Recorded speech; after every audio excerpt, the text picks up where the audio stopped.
ghetto boy playing in the ghetto street. What you gonna do when you grow up? The logic of despair is for me, cut your throat, right? But there's something wrong, with someone who says he's in despair who keeps on writing. Because a despairing man doesn't write. Anyway, it's too easy, it's too fashionable. I'm aware, that I and the people I love may perish in the morning. I know that. But there's a light on our faces now. If you live under the shadow of death, it gives you a certain freedom. So I'm perfectly happy, hard as it sounds, and relatively free. Look, the very first thing that a writer has to face is that he cannot be told what to write. Nobody asked me to be a writer in a way, they didn't know in any case. In any case, I chose it. Since I'm a man, I have to assume I chose it. Perhaps, in fact. I could go, perhaps, in fact, I didn't choose it. She was chosen. But in any case, the one thing you have to do is try to tell the truth. And what everyone overlooks is that in order to do it, when the book comes out, it may hurt you. Mm-hmm. But in order to do it, it had to hurt me first. I can only tell you about yourself as much as I can face about myself. It's happened to everybody who's tried to live. You go through your life for a long time, you think that no one has ever suffered the way I've suffered. My God. And then you realize, you read something, you hear something, and you realize that your suffering does not isolate you. That your suffering is your bridge. Mm-hmm. That many people have suffered before you. Many people are suffering around you. And always will. And all you can do is bring, hopefully, a little light into that suffering. Enough light so the person who is suffering can begin to comprehend his suffering and begin to live with it and begin to change it, to change his situation. Mm-hmm. We don't change anything. All we can do is invest people with the morale to change it for themselves. It's a matter almost of a division of, how can I put it? Division of labor. Division of labor. That's Thank all you. it is. Yes. Right. That's exactly what it he can do some things that you can't do. I know this. You can do some things that he can't do. I can do some things that neither of you can do. Right. I know I can't drive a truck. And I can't run a bank. I can't count. Right on. And I can't lead a movement. But I can fuck up your mind. Right on. And you can straighten up your mind too. I can't be a pessimist because I'm alive. To be a pessimist means that you have agreed that human life is an academic matter. So I'm forced to be an optimist. I'm forced to believe that we can survive whatever we must survive. But the Negro in this country, the future of the Negro in this country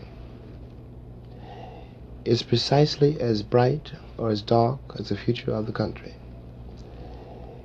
It is entirely up to the American people and our representatives. It is entirely up to the American people whether or not they're going to face and deal with and embrace this stranger whom they maligned so long. What white people have to do is try to find out in their own hearts why it was necessary to have a nigger in the first place. Because I'm not a nigger. I'm a man. But if you think I'm a nigger, it means you need him. And the question you got to ask yourself, the white population of this country has got to ask itself, North and South, because it's one country, and for a Negro, there is no difference in the North and the South. There's just a difference in the way they castrate you.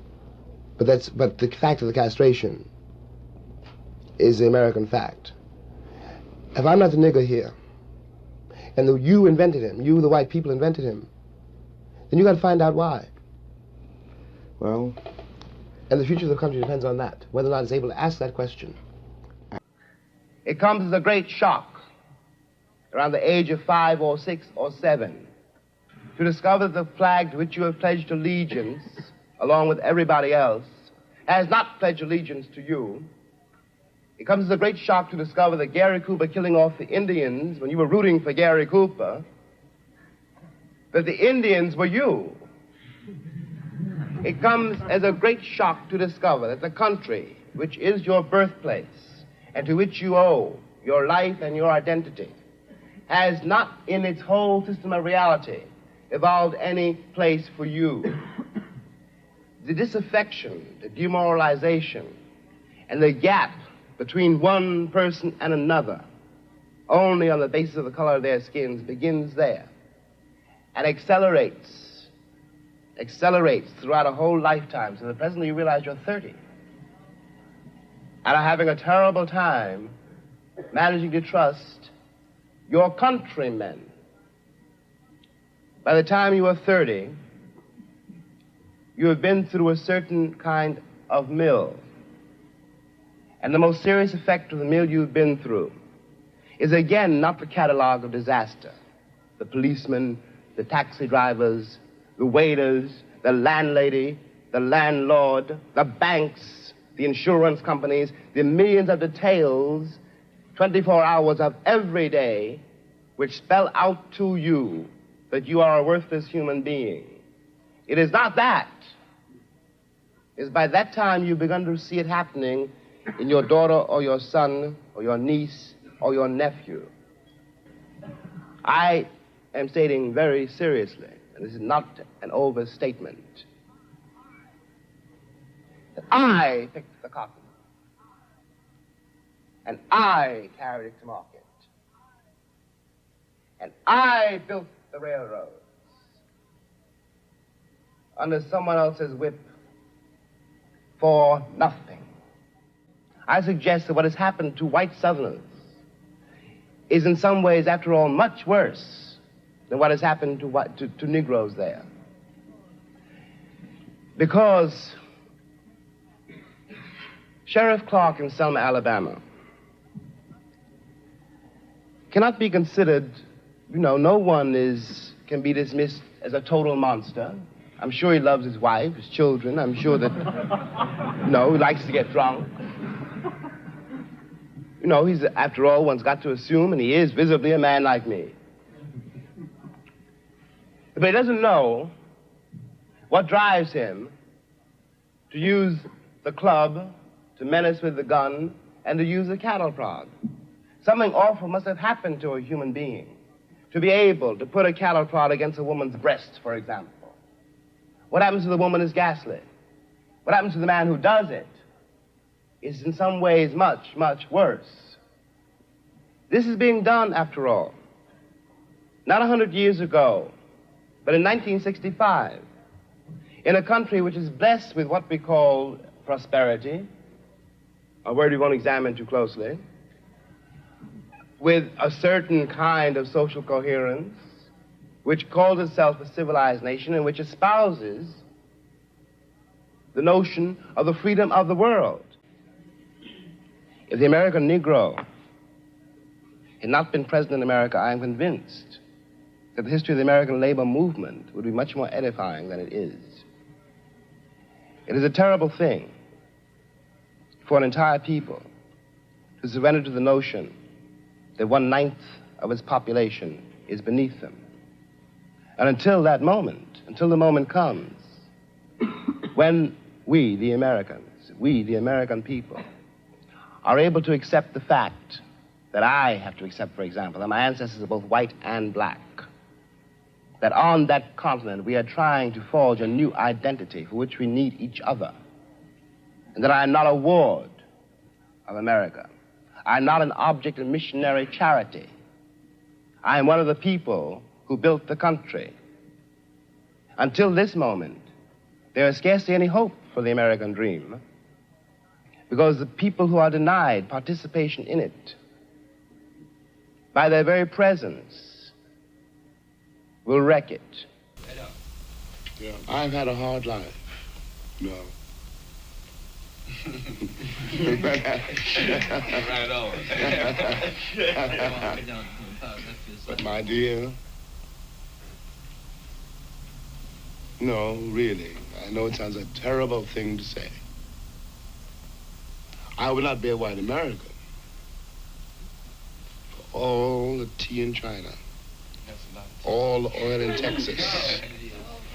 I really wouldn't like to have to live with all those lies. Yeah. They can see what's happening. This is what is irreducible and awful. You the English, you the French, you the West, you the Christians. You can't help but feel that there is something that you can do for me. That you can save me. And you don't yet know that I have endured your salvation so long.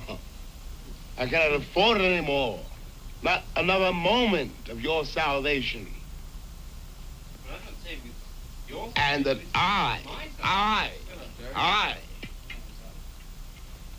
can save you. I know something about you. Right on, tell him. Give it to him. I know something about you. You don't know anything about me. Amen. Right on. Amen. But we represent a civilization. I don't mean merely literally the African civilization or the Indian civilization or whatever. I mean a sense of life,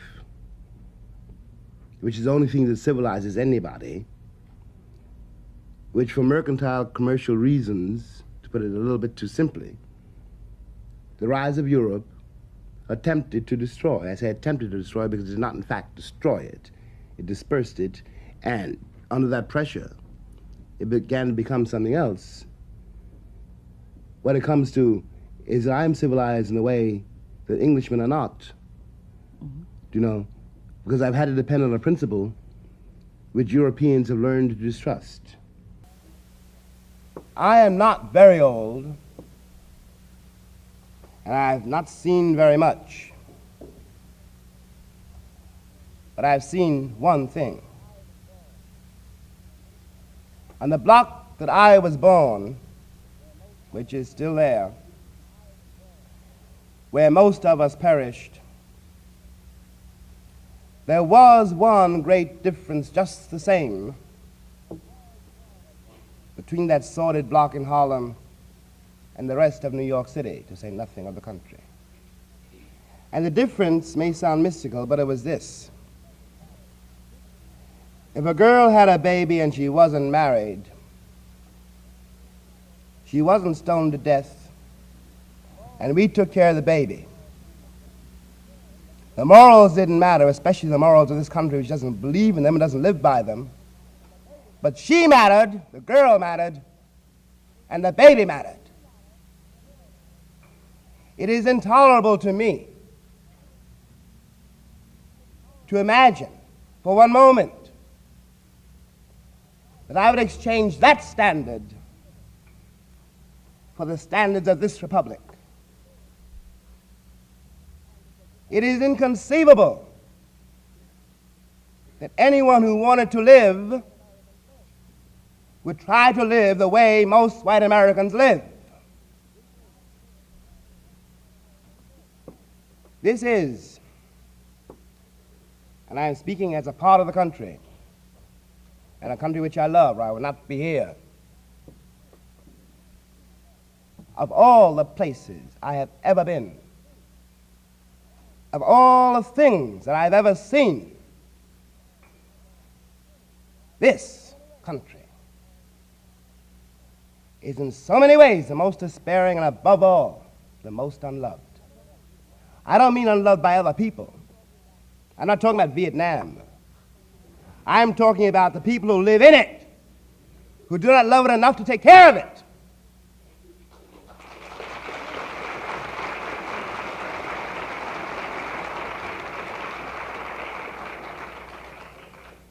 You have to have a cataclysm in New York for people to speak to each other. And if there's anything rarer than real friendship between Americans, I would have a hard time naming it. Those men in Mississippi, and I'm speaking only of one event, killed 3 human beings. They killed them for nothing. For nothing.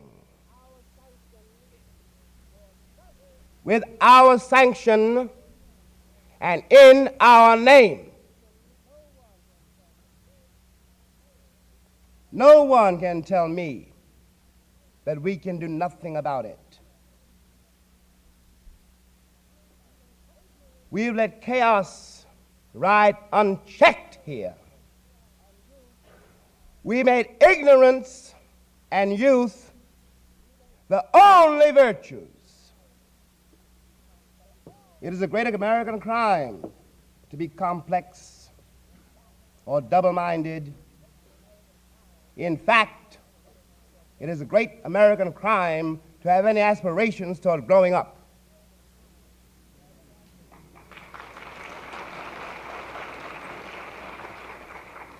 And with this peculiar arsenal that is our virtue, our ignorance, and our youth, we pretend to be able to conquer the world.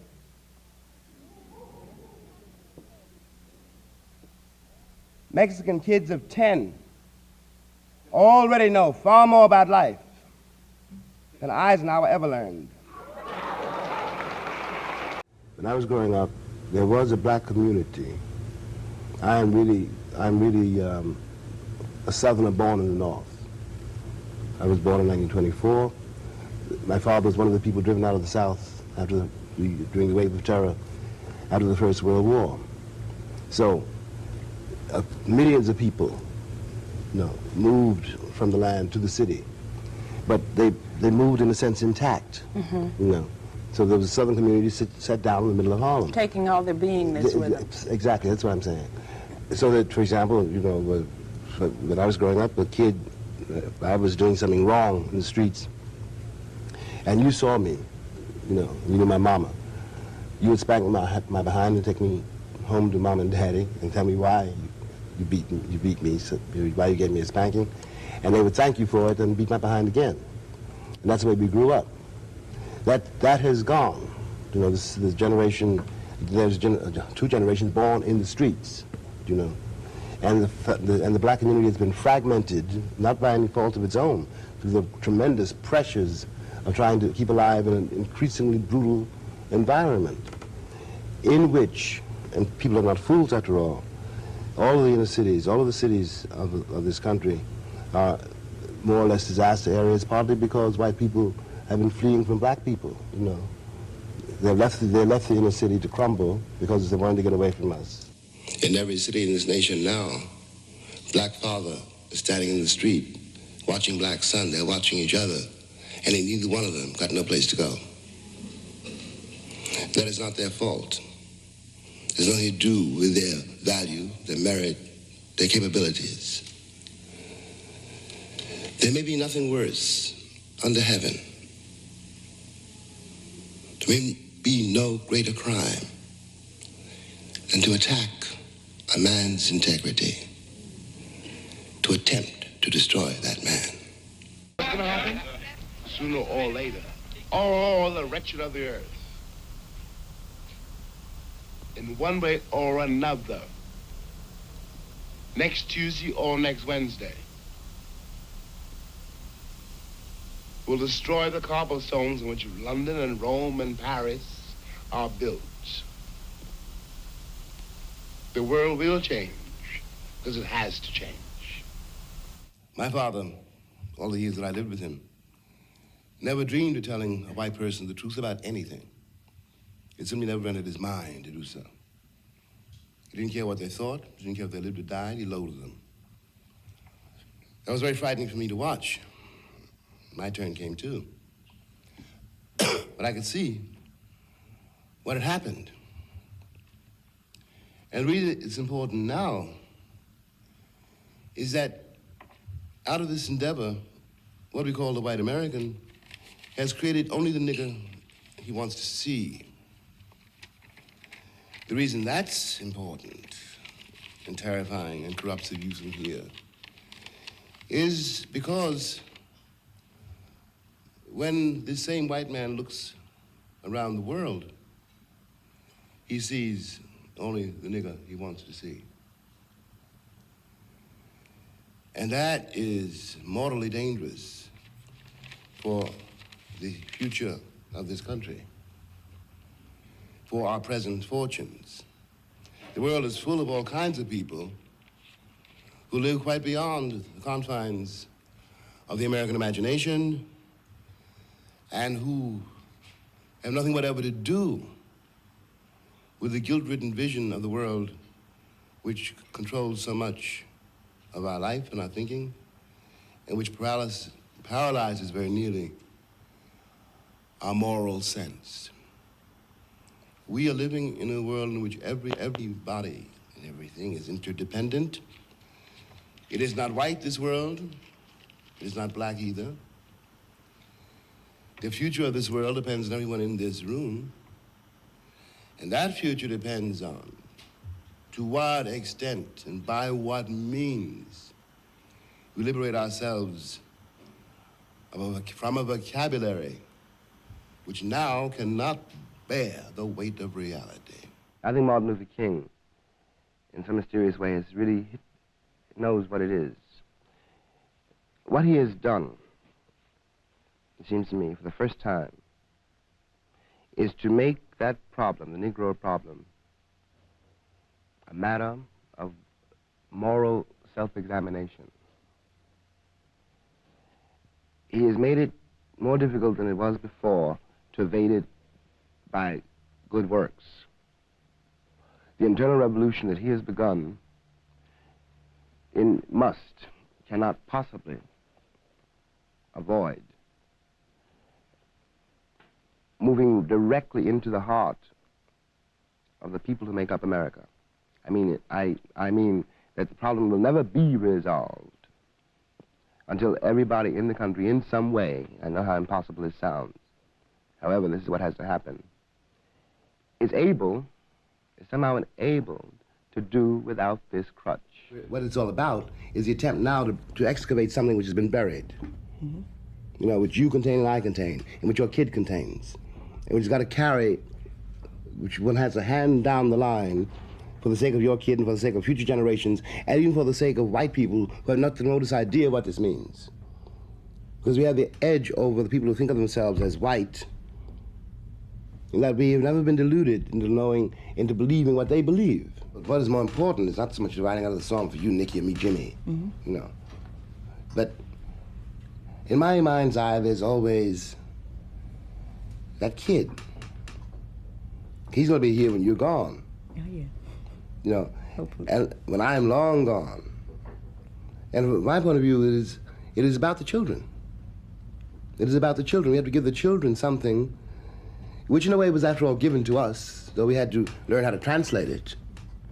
Because your kid will be moving in a very different world than the one in which I grew up, which you won't know anything about at all, or the world in which you grew up, which will be remote for him, and yet he comes out of it and has got to carry it much further than you or I will be able to carry it.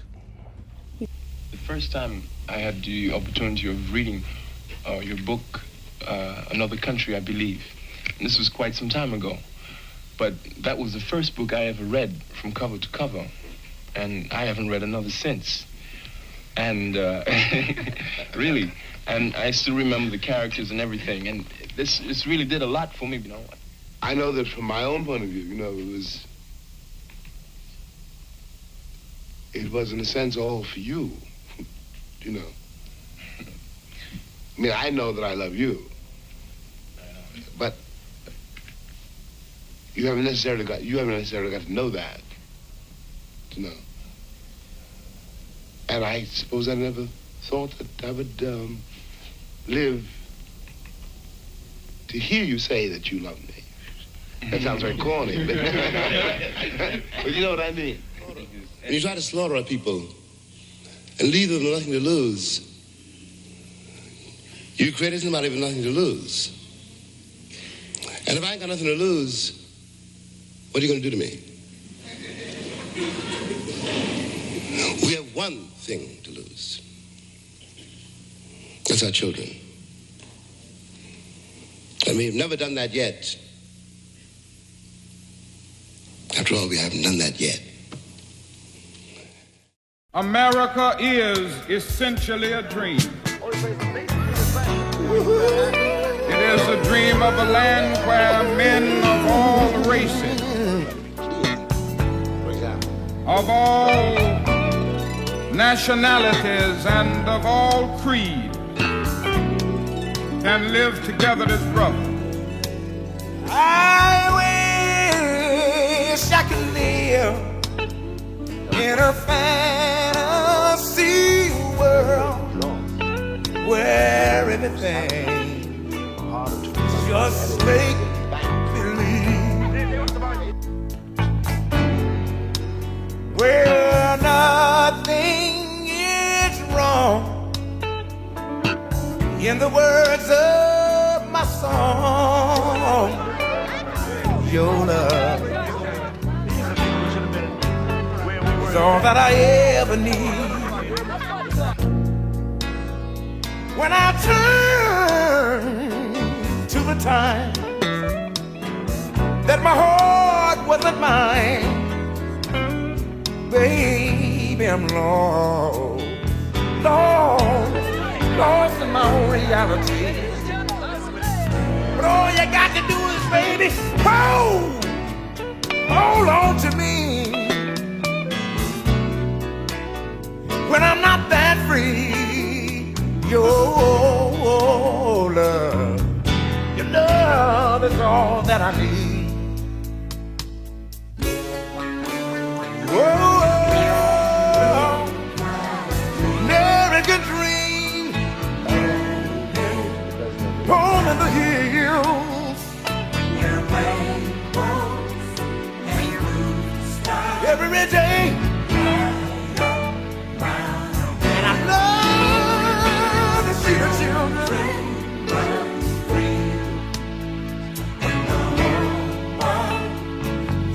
I'm talking about my beautiful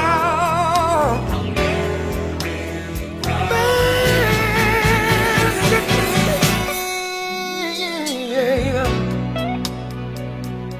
I wish I could fly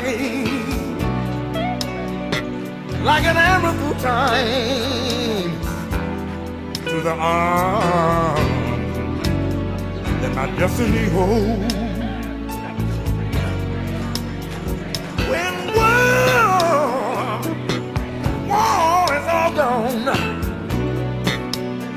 and my father comes home, our love will never, never, never, never, never grow.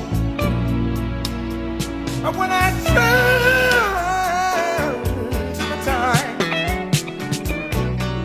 that my heart wasn't mine, baby, I'm lost in my own reality. But all you got to do for me, baby, is just hold on to me. Can't you see I'm not that free? Your love is all that I ever need. My American dream. I have a dream this afternoon that the brotherhood of man will become a reality in this day. With this faith, I will go out of a tunnel of hope through the mountain of despair. With this faith, I will go out with you and transform dark yesterdays into bright tomorrows. With this faith, we will be able to achieve this new day.